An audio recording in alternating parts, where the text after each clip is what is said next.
Critérium du Dauphiné est une course que beaucoup de coureurs veulent accrocher à leur palmarès.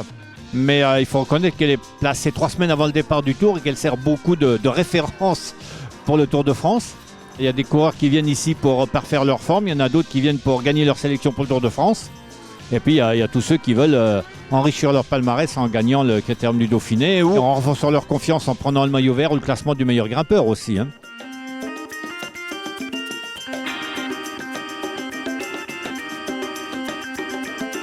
Vous savez, il y a des moments dans la vie où il faut d'abord rassembler une population et nous avions déjà eu l'occasion d'accueillir le Tour de France en 2008 et ça a créé un engouement populaire extrêmement fort.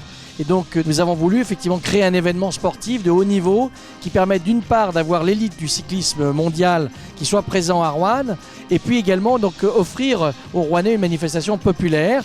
Et c'est la raison pour laquelle nous avons donc candidaté pour accueillir donc le Dauphiné libéré. C'est pour nous aussi des retombées économiques en matière donc de nuitées d'hôtel, en matière de restauration. C'est quelque chose donc, qui est important, qui pèse donc sur l'activité rouennaise. Et puis surtout, ça permet d'apporter une image sportive, dynamique de notre agglomération toute entière. On sait que Roanne est quand même une ville de cyclisme avec 2 clubs phares qui sont le CR4C Roanne et le VCR qui font pas mal d'organisations. Et je pense que c'est une bonne dynamique pour la ville d'accueillir un événement comme le Dauphiné.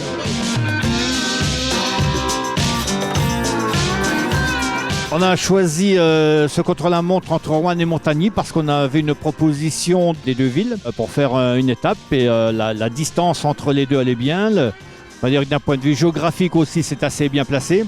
Ça nous permettait de faire le contre-la-montre par équipe dans les 3 premiers jours. Nous, ça nous allait bien. D'un point de vue relief aussi, parce que dans la perspective du Tour de France, de l'étape contre-la-montre du Tour de France, cette étape contre-la-montre est un petit peu vallonnée. Elle se finit sur un bon faux plat.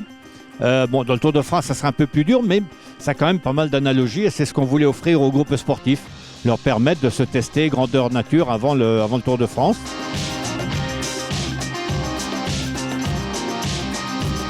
Et c'est une fierté et puis c'est un honneur qu'un petit village puisse accueillir une épreuve aussi importante. C'est vraiment un honneur qu'on ne retrouvera pas de sitôt.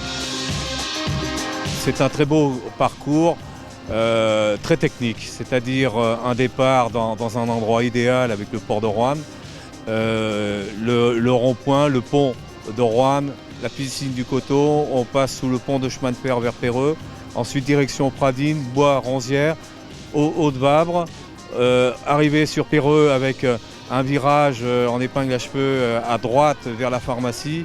Et alors là, ça va être splendide, des courbes et des lignes droites. L'équipe gagnante va être très forte.